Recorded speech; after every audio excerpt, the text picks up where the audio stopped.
Once upon a time, in a peaceful town where neighbors greeted each other every morning and where children played under mango trees till dusk, a baby girl was born into a quiet household. Her name was Chimamanda. From the very first moment she opened her eyes, the world seemed to pause. Nurses at the hospital stared at her like they had just seen an angel.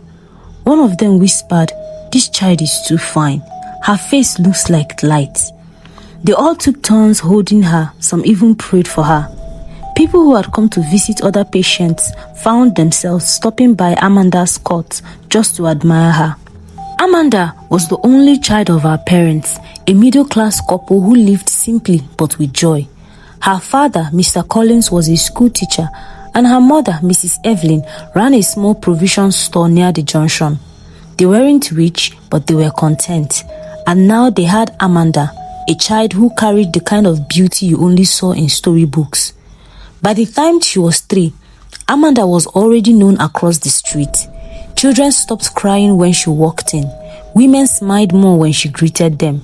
Men paused their conversations to say, "That child's face is something else." At church, ushers used to ask her mother every Sunday, "Please, let Amanda sit in the front row. She brings peace to the row." And through it all, Amanda remained calm, respectful and kind. She was never the kind to shout or fight. She always said please and thank you, and she never forgot to greet the elders around her. If anyone dropped something, Amanda picked it. If an older woman carried a heavy bag, Amanda helped. Her beauty wasn't just in her face, it lived in her character. But the more the world admired Amanda, the more another little girl's heart began to burn silently. Her name was Ruth. Ruth lived 2 houses away from Amanda. They were close in age, went to the same school, attended the same church, and even played together every evening. People often refer to them as twins that were born in different houses. But there was one painful difference. No one ever admired Ruth the way they admired Amanda. While Amanda was praised, Ruth was passed over. If they walked into a compound together, people greeted Amanda first. If they stood side by side, the compliments always landed on Amanda. "Ah, Amanda, you are looking like a princess. See your fine legs. Are you sure you are not mixed with Oyibo? She's so well behaved, so decent." And Ruth, she got the usual "hello dear" and nothing more. At first, Ruth smiled. She told herself it didn't matter, but little by little she started noticing things she couldn't unsee. Amanda would receive gifts at birthday parties. She would get picked first for performances at school, and if someone's son came home from the university, it was Amanda's house they visited, not hers. One day, when they were about 12 years old, Ruth sat on her bed and stared at her mirror. "Why is it always her?" she whispered. "Why does the world only see Amanda?" No one heard her. No one ever did. Amanda, on her part, never noticed Ruth's pain. She genuinely loved her friend. If she received something nice, she shared with Ruth. If someone complimented her, she would say, "Ruth is beautiful too." She often defended Ruth when other girls mocked her or left her out. She thought they were sisters in spirit. Ruth thought otherwise. By the time they entered the university, Ruth had already learned how to wear a smile like makeup. She laughed with Amanda, hugged her, prayed with her, but inside her chest was a small burning coal of envy that never died out. At the end of their university days, Amanda graduated with good grades. She returned home glowing with joy. People said, "Amanda is ripe now, she's marriage material," and they were right. Men began to knock on the door. Some were rude and only wanted her beauty. She rejected them gently. Others were decent but didn't connect with her spirit. She let them go peacefully. But then came Alex. He was tall, well-spoken, smart, and dressed like someone who had never borrowed a shirt in his life. He was the son of a well-known businessman in the East, but unlike other rich boys, Alex was polite and gentle. He first saw Amanda at a wedding. She was sitting at the back, dressed simply in a yellow gown that hugged her like sunlight. He didn't blink for a full minute. The next day, he found her Instagram through a cousin. He messaged her respectfully. Amanda showed the message to Ruth, laughing. This one looks serious, Amanda said, smiling. Ruth forced a smile. He looks like trouble. Rich boys can't be trusted. But Amanda didn't listen. Alex was different. He visited with his friends. He brought gifts for Amanda's parents. He asked permission before holding her hand. People said, "Ha, this is husband though." Even Amanda's father said one night, "If he continues like this, I'll thank God for blessing us." Amanda started falling in love. Ruth started falling apart. She watched them hold hands in public. She saw Alex open car doors for Amanda. She heard Amanda say, "Ruth, I think he's the one. I can feel it in my chest." Ruth smiled. "Aw, I'm happy for you."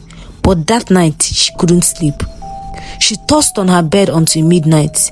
She opened and closed her WhatsApp repeatedly. She looked at Amanda's Instagram, post after post of beauty, grace, and joy. Then an idea entered her mind like a thief in the night. If I can't be her, maybe I can destroy her. The next day, Ruth visited Amanda and suggested something. "Let's go out tonight, just you and me. You're always with Alex now. I miss my friend." Amanda smiled. "Oh, you're right. Let's do something light.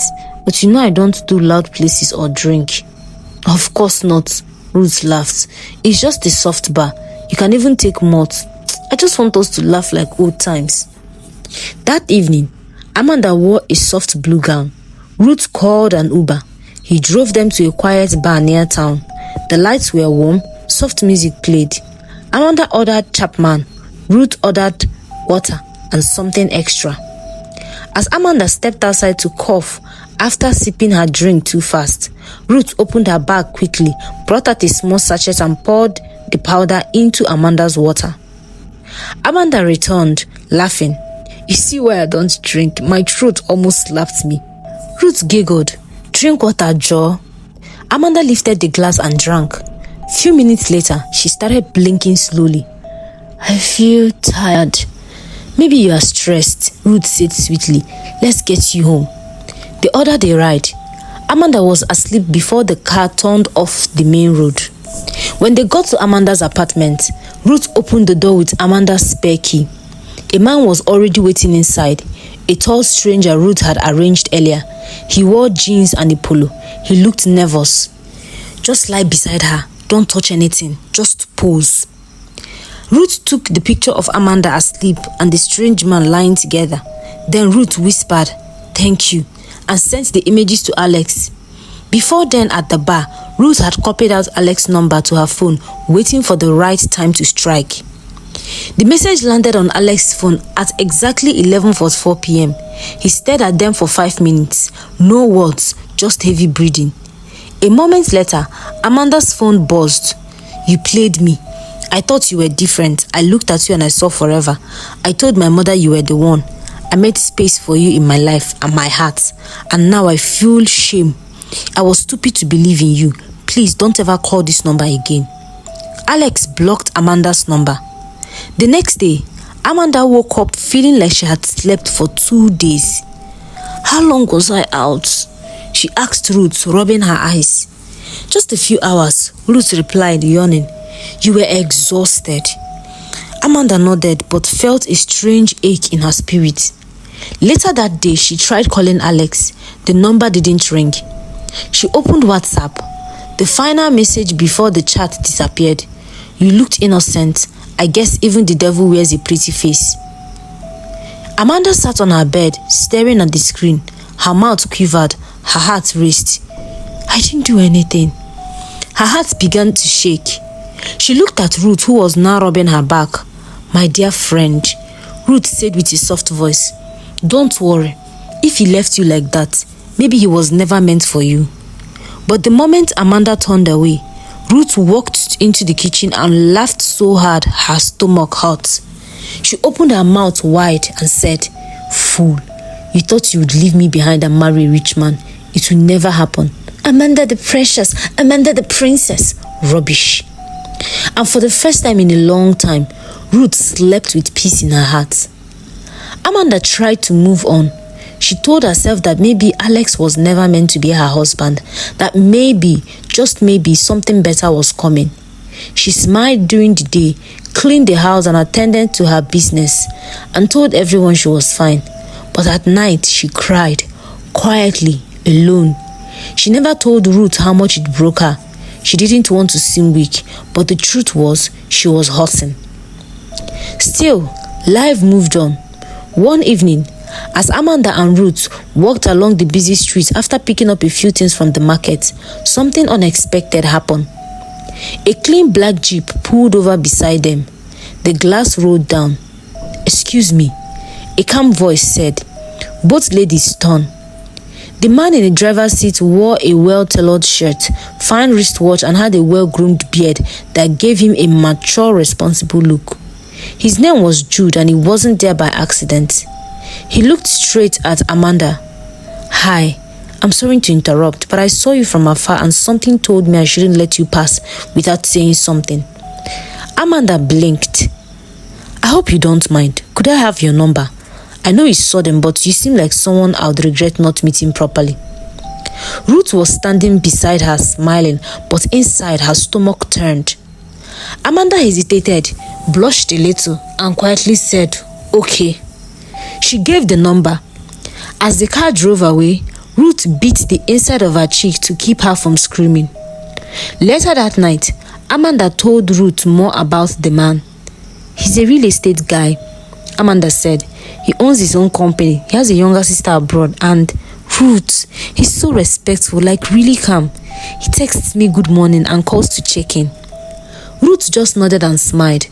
"Aw, sounds like a good man." But that night, Ruth couldn't sleep. She tossed from side to side, but Amanda's laughter kept echoing in her head. Why does she keep getting everything? Why do men keep choosing her over me? She sat up from the bed and sat down in the dark for a while, her hands clenched tightly together. Suddenly, a wicked idea crept into her mind like smoke through a crack. If Amanda's beauty was the light blocking her shine, then maybe it was time to dim the light permanently.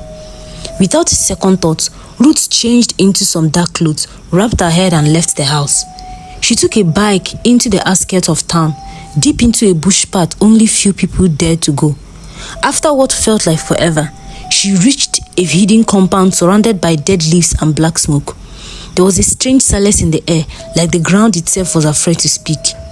An old native doctor sat cross-legged by a clay burning pot. As Ruth approached, he lifted his head slowly. "I've been waiting," he said in a coarse voice, as if he already knew she was coming. Ruth didn't waste time. "I want her to become ugly," she said. "Who?" the man asked. "Amanda. Her face attracts too much. Her beauty opens every door. I want men to run from her. I want her to be feared and not desired." The man looked at her for a long time without speaking. Then he stood up and picked a small calabash. He waved it over the fire, whispered some words under his breath, and then turned back to Ruth. "This kind of spell," he said, "cannot be done with empty hands.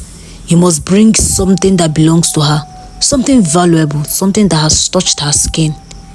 "Like what?" "A piece of clothes, jewelry, or anything close to her body. When you bring it, the spell will be completed." Ruth nodded. "I'll bring it. I'll bring something." The next morning, Ruth visited Amanda as if nothing happened. They chatted like normal, and after a few minutes, Ruth smiled and said, "That red top you wore last week, the silky one, I really like it though. It made you look like a goddess." Amanda laughed.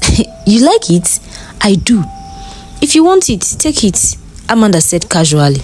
"It's yours." "Seriously?" Ruth asked, smiling brightly. "Sure. I've worn it twice already. You can have it."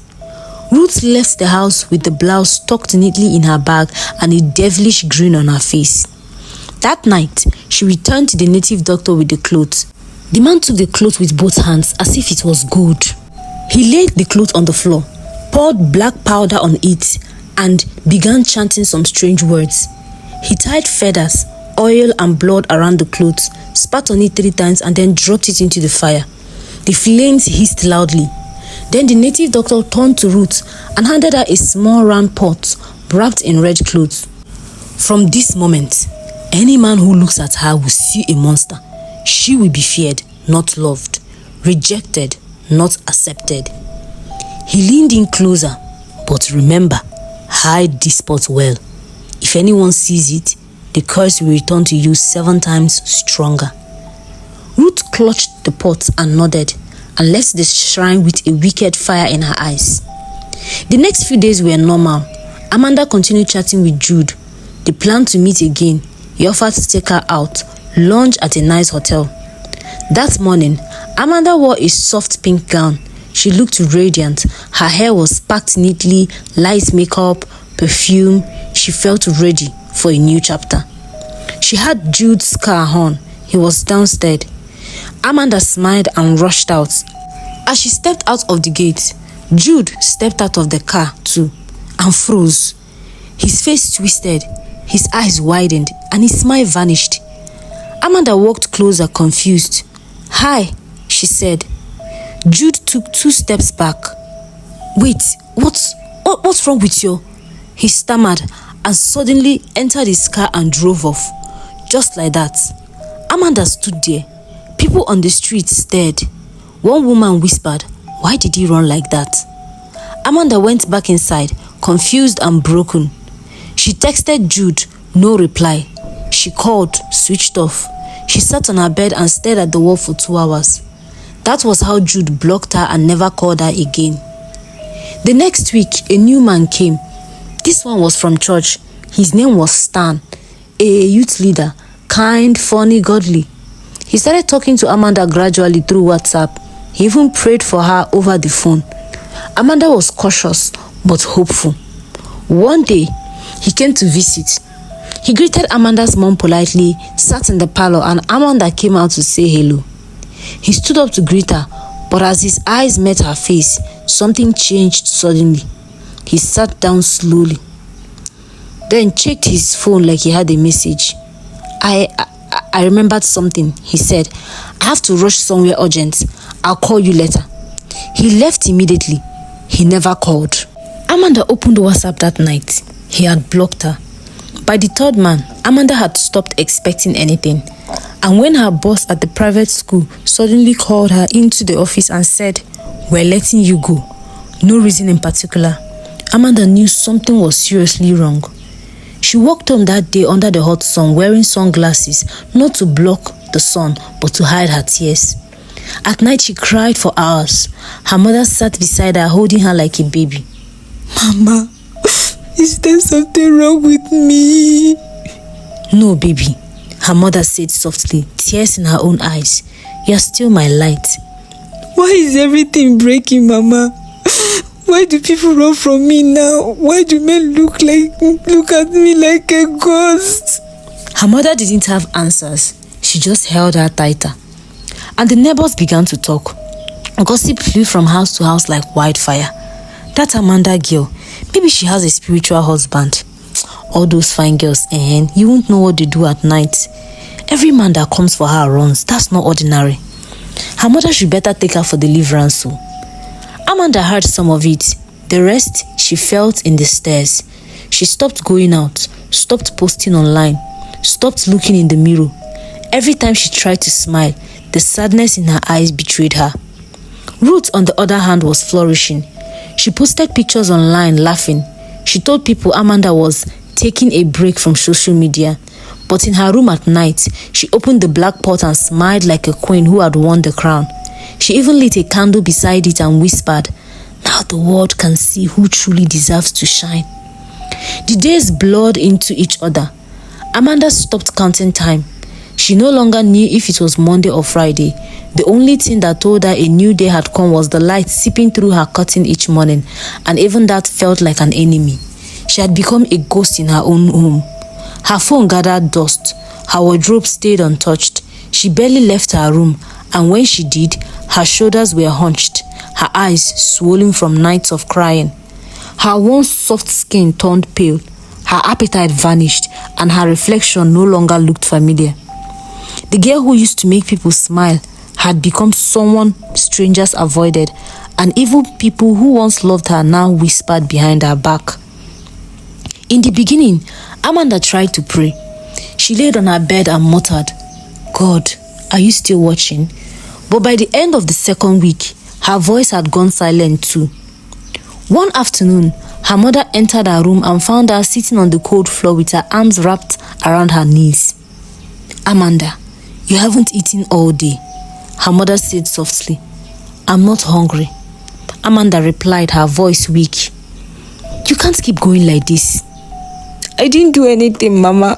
I only tried to be good. I was always respectful. I prayed. I waited. So why is life punishing me?" Her mother kneeled beside her and pulled her close. "My daughter, I don't know what this is, but I know who you are and I still believe in you." Amanda broke down in her mother's arms. Tears flowed without shame. She wept like a child, shaking with pain that she couldn't put into words. Outside their house, the gossips were getting louder. Meanwhile, Ruth kept up appearances. She visited Amanda sometimes, pretending to be concerned, and then left to laugh behind closed doors. At night, she would open her drawer, look at the black pot and whisper, "You wanted to leave me behind, marry a rich man while I was still struggling. Never." But even Ruth didn't know that the pot she treasured had started cracking very slowly. Then came the day everything changed. Amanda's mother convinced her to go to the market. "Just get some air. Please, let's walk, even if we buy nothing." Amanda agreed reluctantly. She wore a big face cap with no makeup and kept her eyes on the ground as they walked from store to store. At one corner, Amanda's mother stepped away to buy something from a vegetable seller. Amanda stood by the small store waiting. Then it happened. A man in clean suit, mid-40s, well-dressed, calm, walked past her, stopped suddenly and turned. He looked directly at Amanda. His face changed. He took 2 steps towards her, stared again, then gasped. "Jesus," he whispered, loud enough for Amanda to hear. Amanda turned slowly. "Excuse me?" she asked, confused. "Please, I didn't mean to scare you. But your face, do you know what's sitting on it?" Amanda's heart dropped. "What do you mean?"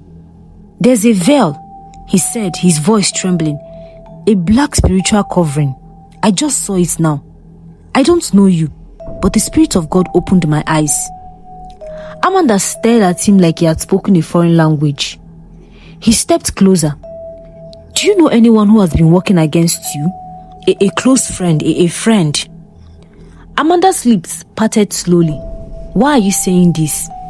"Because I'm a prophet," he said gently, "and heaven just revealed that you're not caused by accident. You are under attack. There's a pot somewhere, something used to cover your beauty, to scare men from you." Amanda staggered backwards. Her mother rushed back. "What's going on?" The man nodded respectfully at Amanda's mother. "Mama, your daughter is carrying something that doesn't belong to her. Please, bring her to this church tomorrow." He reached into his pocket and handed Amanda a small business card. "Prophet Elijah Ministries, Deliverance and Healing. Come," he said, "if you still believe in God at all, come." Then he walked away. That night, Amanda didn't sleep. She clutched the card like it was a rope holding her to the edge of life. She stared at her ceiling, and for the first time in months, she prayed. From a place so broken, even God must have paused to listen. The next morning, Amanda and her mother dressed quietly and made their way to the small church listed on the card. It was simple. No flashy lights, no big speakers, just worship music playing gently and a few women already kneeling in prayer. Prophet Elijah met them at the door. He led Amanda to the altar and asked her to kneel. "Don't be afraid," he said. He laid his hand on her head and began to pray. As he prayed, his voice grew louder and more intense. Suddenly, he opened his eyes and said, "A red cloth was used. A friend you trust. She entered the shrine for your sake. She made you unrecognizable in the eyes of men." Amanda's eyes widened. Her mother covered her mouth and began to cry. The prophet lifted his hand and shouted, "Power of God, remove the veil now." Amanda screamed loud, the kind of scream that came from somewhere deeper than pain. She collapsed on the ground shaking. People rushed forward. A few women covered her with clothes. The prophet shouted, "Let the evil return to where it came from." At that very moment, miles away, Ruth was seated in front of her mirror applying powder. She smiled at her reflection, but her mirror suddenly flickered. She looked again. A crack appeared, then another. Then the black pot inside her wardrobe made a strange, loud sound, like glass shattering underwater. Ruth stood up confused. She opened her wardrobe just in time to see the pot burst open in a cloud of smoke. Then she started screaming. Back at the church, Amanda slowly opened her eyes. The room felt light. Her chest felt free. For the first time in a long time, she could breathe fully. The prophet smiled. God has done it. Amanda sat up slowly and tears poured from her eyes. She didn't know what to say. She just cried like someone who had been trapped underwater and finally reached the surface. Meanwhile, Ruth was running, barefoot, hair scattered and eyes wide. She shouted Amanda's name again and again, grabbing her own face as if trying to rip something off. Neighbors gathered. Phones came out. Someone whispered, "Isn't this Ruth?" Another said, "Is that not Amanda's best friend?" Ruth was found near a dustbin, muttering Amanda's name over and over. Her wig was gone, her nails were broken, and her eyes were red. Bystanders were filming her with their phones, and from that day, she never returned to normal. Amanda didn't wake up famous. She didn't walk out of the church into the arms of a man. No spotlight followed her. In fact, the day after her deliverance, she spent most of the morning sitting in her room, staring at her hands, quiet thinking. For the first time in months, she looked at her reflection in the mirror and saw herself, her real self. The fear in her eyes were gone. The heaviness that used to sit on her chest like a stone had been lifted. But now came the harder part, rebuilding. Her mother was overjoyed. She danced quietly in the kitchen that morning, boiling yam and singing praise songs. "Thank you, Jesus," she said over and over. "You fought for my child."